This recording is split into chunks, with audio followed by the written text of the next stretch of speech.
This is Jeff Brunner. I'm a member of the ABB Applications Engineering team, and the topic of this video is how to apply an ACH580 in a cooling tower application, more specifically how to set it up to do ice control in a colder climate where ice formation may be an issue. Now with the 580 there are many different ways that it could be set up to implement this feature depending on what the control configuration of a particular application is, and this video is going to cover the more common ones. One final remark is that this will be a discussion with respect to just the chassis drive itself. There will be no discussion with respect to an Eclipse bypass. A separate tutorial will be put together to cover the same topic when there's an Eclipse bypass also in the system. The most common way to control ice on a cooling tower where there's a VFD, in this case the ACH580, is to run the cooling tower fan in reverse. And what this does is it forces warm air over the iced surfaces, therefore melting the ice. So the picture to the right here is a simplified representation of a cooling tower. As drawn here, the blue arrows are indicating the direction of airflow during normal operation. So cool air is drawn in from the sides and passes over the hot water, extracting heat in the process, and then this warm air is then exhausted out the top. And it's these inlet louvers that can become ice over in cold weather if it's not properly managed. So when the fan runs in reverse, the direction of the airflow is in the opposite direction, and this therefore forces the warm air then out over the ice surfaces and melts the ice. And as I alluded to earlier, the reverse operation, how that's executed, depends on the way the controls of the actual cooling tower are implemented. And so in this presentation, I'm going to go over some of the most common ones, which I'll itemize here. And then I'll have a separate slide detailing how the 580 would be configured for each of those different control strategies. The first and most common one is traditional hardwire control. This is the default configuration of the 580 as well.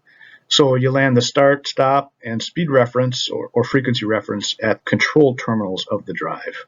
The next configuration that's quite common is where control is done over serial comms, and I'm going to go through two examples because the way it's done is a little bit different depending on what serial protocol you're using. I'm going to do an example with Modbus, and I'll also go over an example with BACnet. Another less common control strategy would be hardwire for the primary control, but then serial comms to initiate the de-ice function. Now, this could be by design, or it could be in the case where perhaps the de-ice functionality was overlooked and the wiring wasn't pulled for the discrete input to manage the de-ice. So there's a workaround in that case where you can actually execute the de-ice request over serial comms.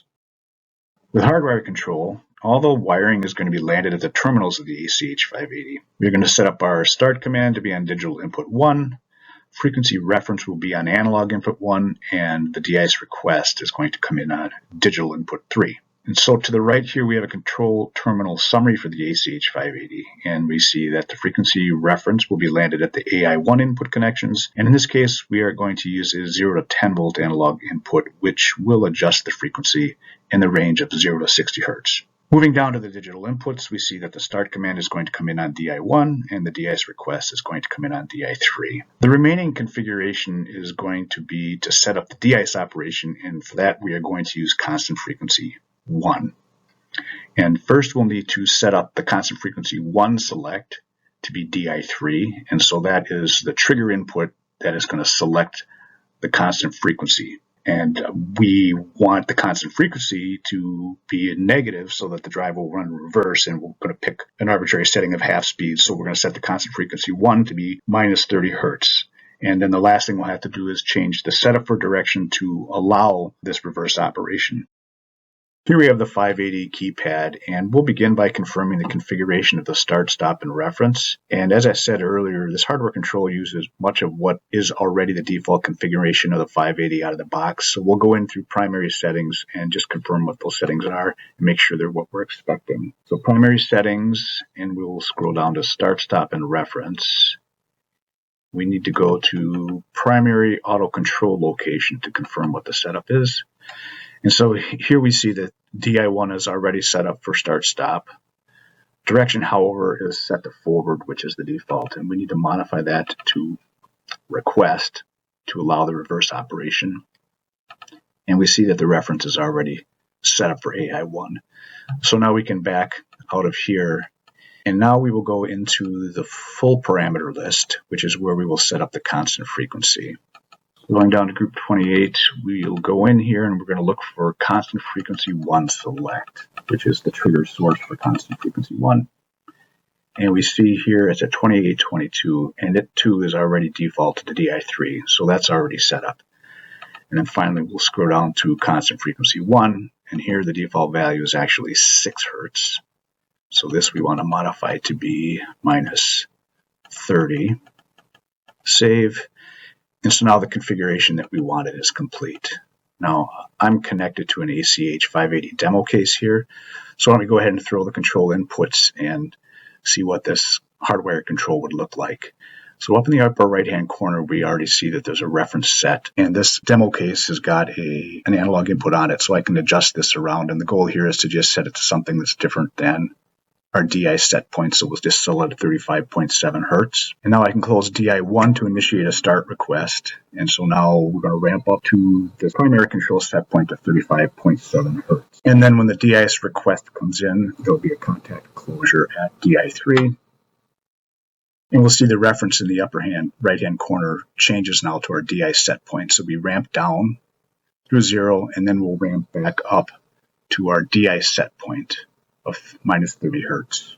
And then after the DI interval is satisfied, DI3 will open, and then the normal set point is restored in the upper right hand corner. And so we'll ramp back up to that set point, and then finally DI1 can be opened, and then the fan will stop. And so this is an example of how you do the DIS control using hardwire. With serial communications control, all of the control inputs are going to come in over the embedded field bus channel. And we're going to begin first with an example using the Modbus protocol. Now I'd like to state at the beginning of this slide that this is not going to be an in-depth tutorial on Modbus. We have separate technical content published with either technical notes or tutorials that will cover the Modbus protocol and how it's applied to our drive products in great detail.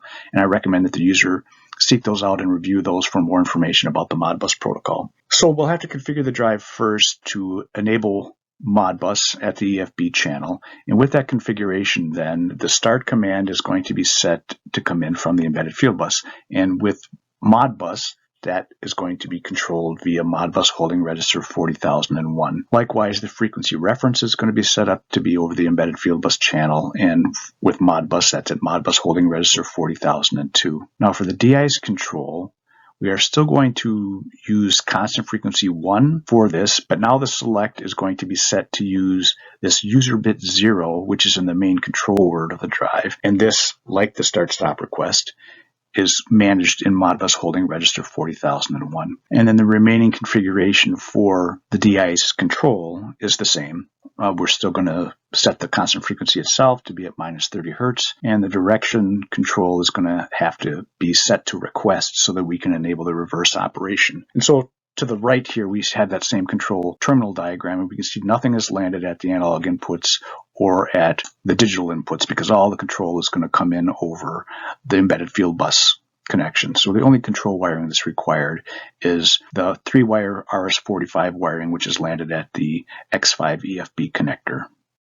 So real quickly, I'll bring up a picture of what the main control word looks like, and this is seen at parameter 601. And here we see the 16 bits as they're defined in the main control word, and I'm emphasizing here where this user bit 0 is because we'll need to set this bit when we are doing the control. We see here that it's actually going to be at bit 12, and when we start up the Modbus client at the end of this slide, we'll see how we're going to set that bit in the main control word. Bringing up the ACH580 keypad again, we will go in and configure and confirm the settings that we just outlined in this slide. So we'll begin by selecting Modbus for the embedded field bus channel. So go into primary settings, go to communication. Here we'll select embedded field bus instead of the field bus adapter. Currently the selection is off. Communication setup, EFB selection. So here we have the choices. Currently it's BACnet MSTP or Modbus RTU. Of course we want Modbus. And this will pull in the default settings for the channel. So we see that Modbus RTU is the active protocol. Default MAC ID or station ID is 1, baud rate 19.2, parity even, and the control profile is ABB drives, all the settings that we want for this example. The remaining default settings are also correct, so what we want to do is go down to the bottom of the list, and this is important to remember, is to select application of all these new settings so that they're taken into effect without having to cycle power. So we'll select that option, which will then make those communication settings active. Once that is done, we will back out, and now we will have the option immediately to set the drive control to be an embedded field bus, which we can do right away here. So here we'll select each of these options to say use the field bus. And this warning will pop up with Modbus immediately. And that's because now that it has been selected as a control source, the state machine internal has not been initialized yet. So this is a normal warning. We often get calls about this. If the client isn't active and hasn't sent an initialization control word, this is a normal warning. So for now, we'll just hide this, and we'll clean this up when I start the client. I'll show you how that's done. We want to make sure we also select the reference to be from the field bus. And as with the previous options, we want to make sure we apply these so they become active. And so now the Modbus channel itself has been set up, and it has also been selected as the control source. So the last thing we want to do is modify and confirm the settings for the constant frequency. So here we'll go back again, full parameter list, scroll down to group 28, which is where the constant frequency settings are set up. Group 28, and we will scroll down to 2822. Here we have it from our last example was DI3.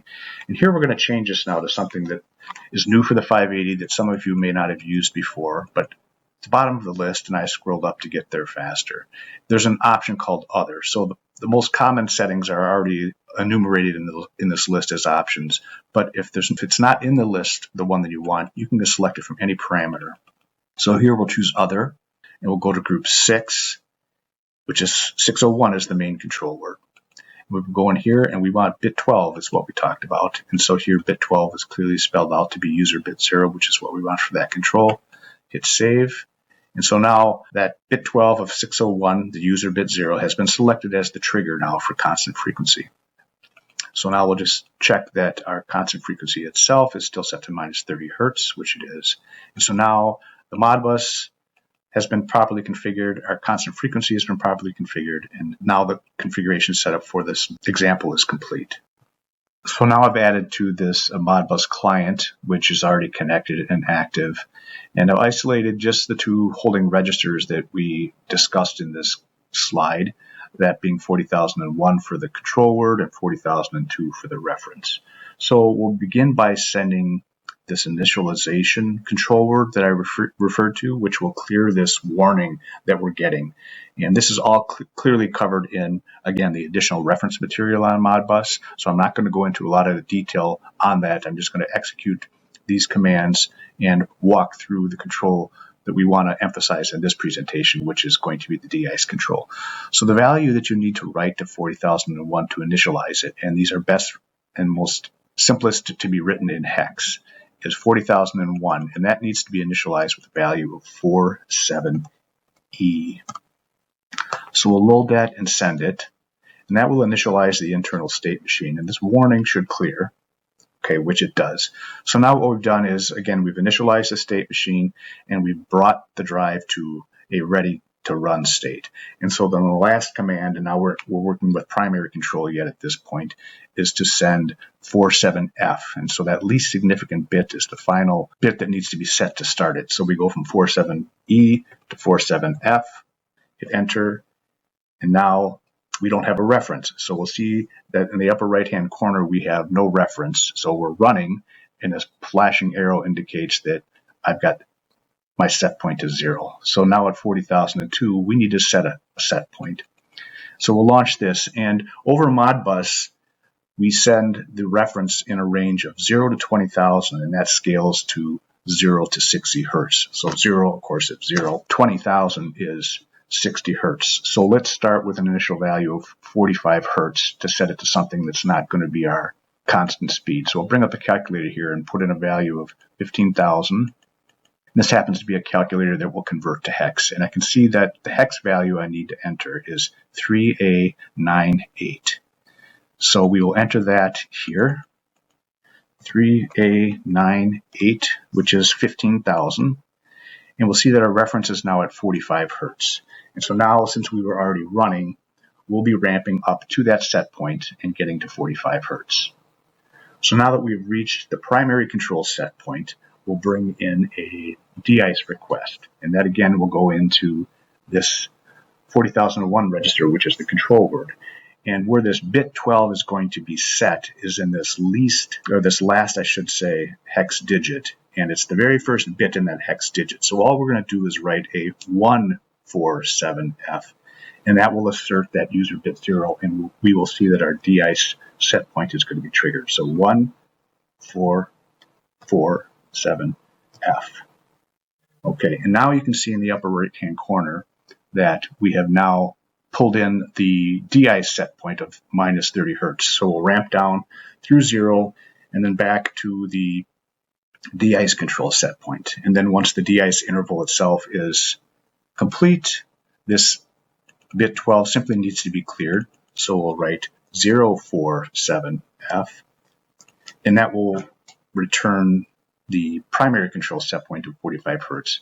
And then again, the drive will ramp through 0 back to the primary control set point, and we will now be running at 45 hertz. And then finally, we can just clear the run bit here, go back to a 47E over Modbus, and that issues a stop command, and now the drive will just ramp down to 0.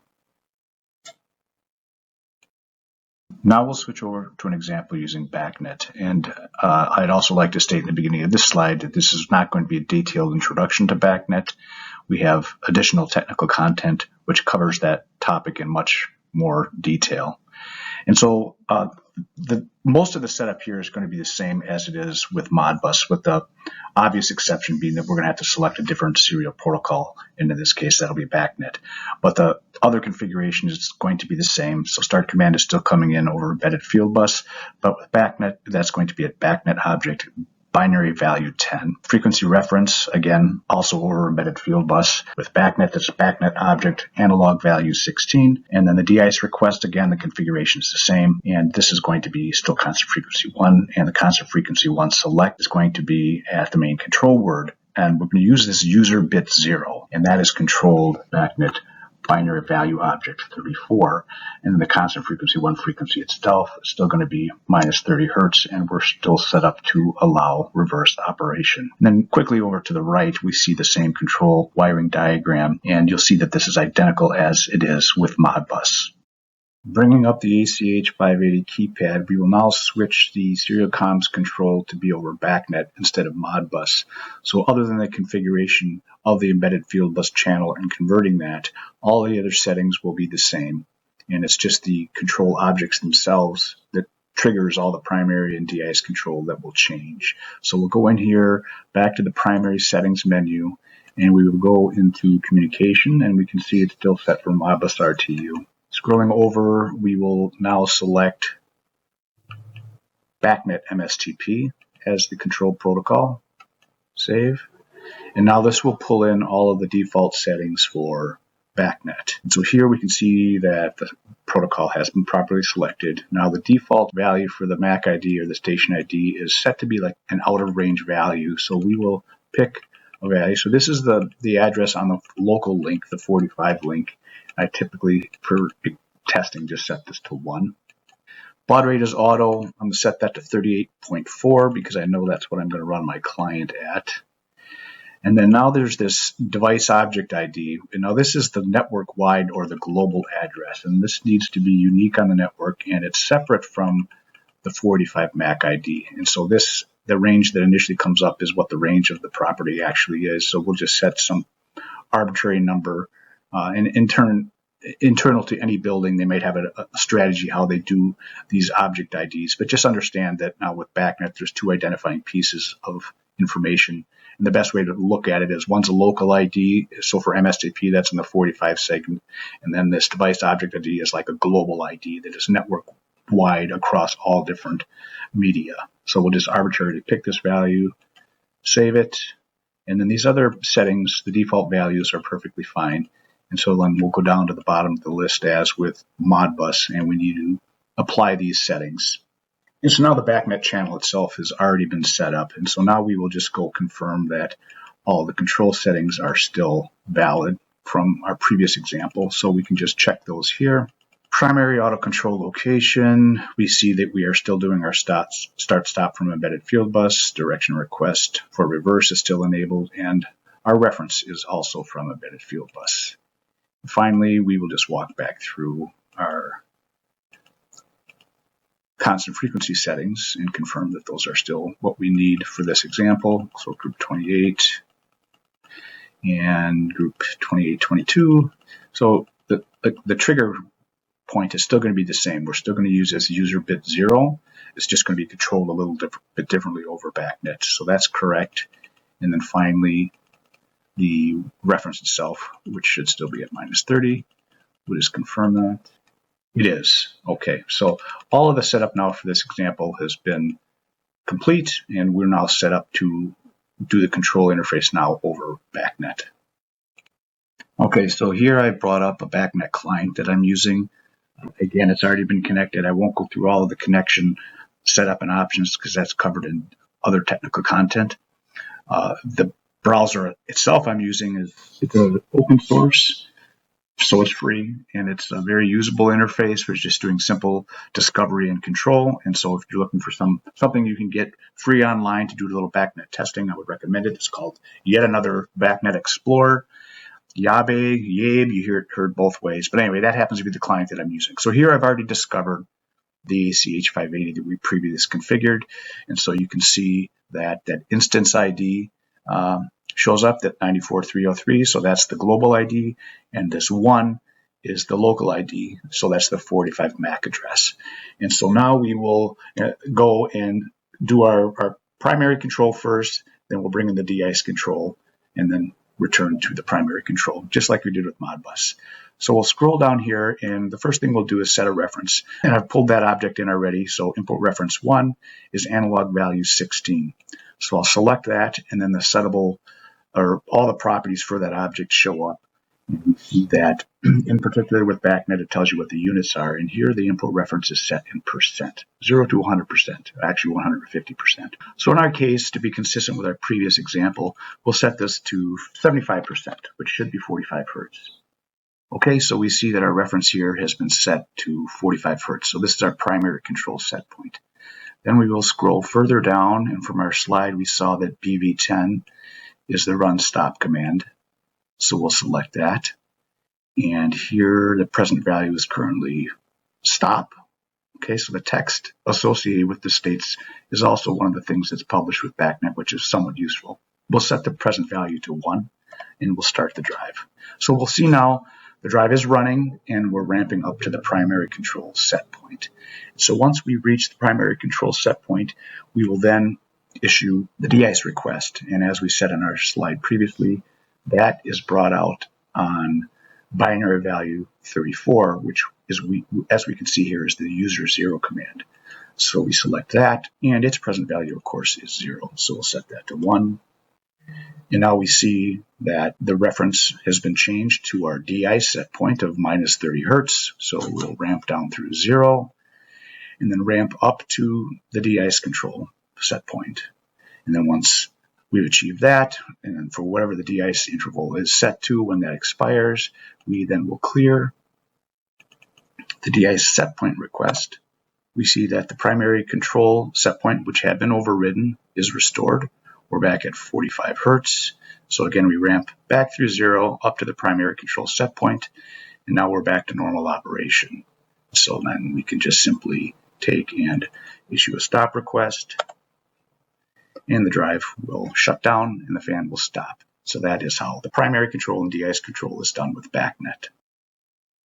Our next example is with an application that requires mixed control sources. So the primary control will be done directly at the control terminals of the 580, while the de-ice control will be managed over Modbus. So from a drive configuration standpoint, we'll see that the embedded field bus is still going to be set to Modbus. However, the start command will be reconfigured to be DI1, as it was in the Hardwire Control example, as with the frequency reference, which will be reconfigured to be AI1, again, as it was with the Hardwire Control example. The de-ice control, however, will be done over Modbus, and it will be configured as it was in the Modbus example. So using the main control word user bit 0, which will be controlled at Modbus holding register 40,001. However, we're going to change the setup for the constant frequency select to grab this bit at a different parameter. In this case, it's going to be a parameter 5818, which is in the EFB control group for parameters, but it's the same bit. It's bit 12. And the constant frequency itself is still going to be at minus 30 hertz, and we will still be configured for reverse operation. Looking to the right at our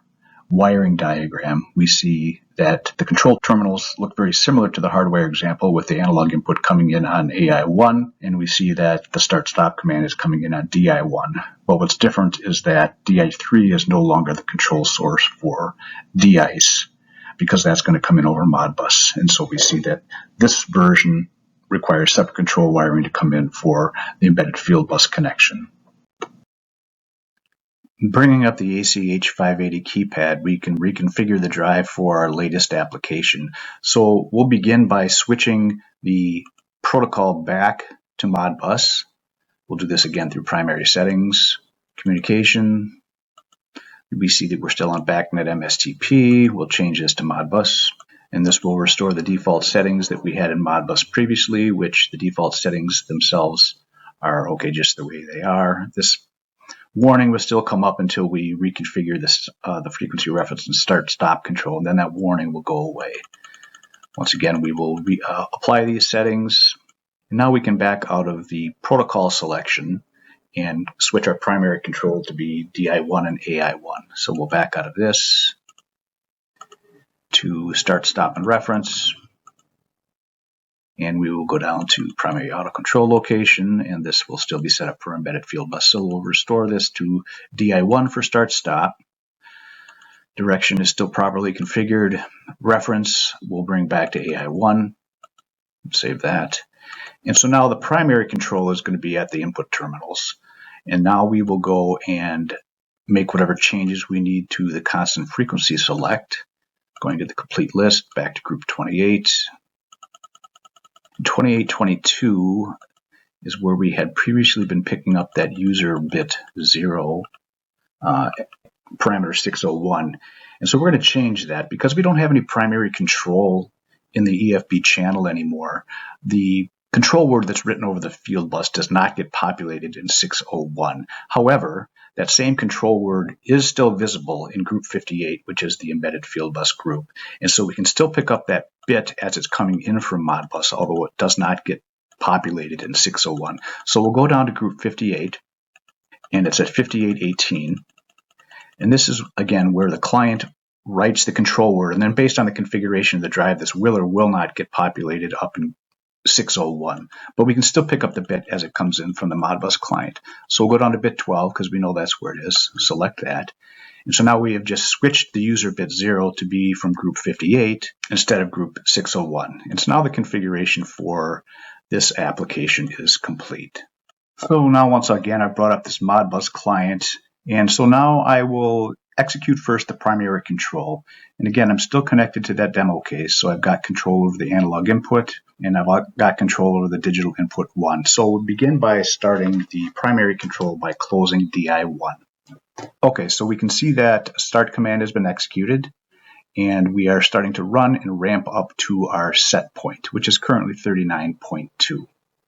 And so now we have our de-ice control, though, so is coming in over Modbus. The only bit now that really matters in this 40,001 is that de-ice request. And if you remember from our other Modbus example, we set that by writing a 1 to the first hexadecimal digit, and the rest of them are zeros. And this will command that user bit 0. Okay, and so now we see that the request for the de-ice set point has been initiated, and up in the upper right-hand corner of the panel, we see that our de-ice set point is running, and we are ramping up to that set point. And then similarly, now we can just clear that bit. And again, the other bits in this control word do not matter because the primary control is coming from the digital input and the analog input. So we'll set this to 0, which will clear the de-ice request. And we see that our primary set point is restored.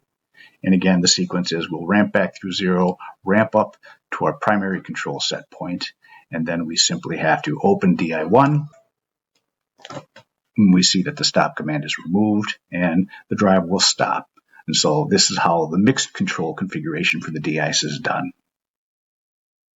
So that concludes our discussion of de-ice control with the ACH580 on a cooling tower. We covered 4 different control options.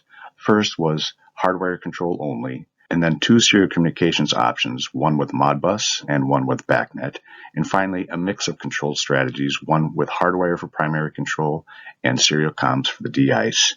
And then a few concluding remarks about other options beyond just the constant frequency.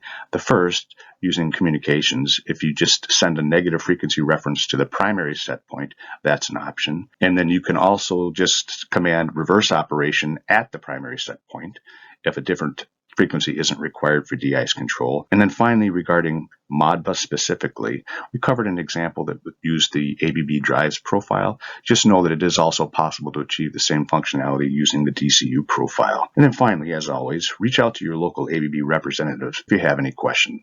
Thanks for watching.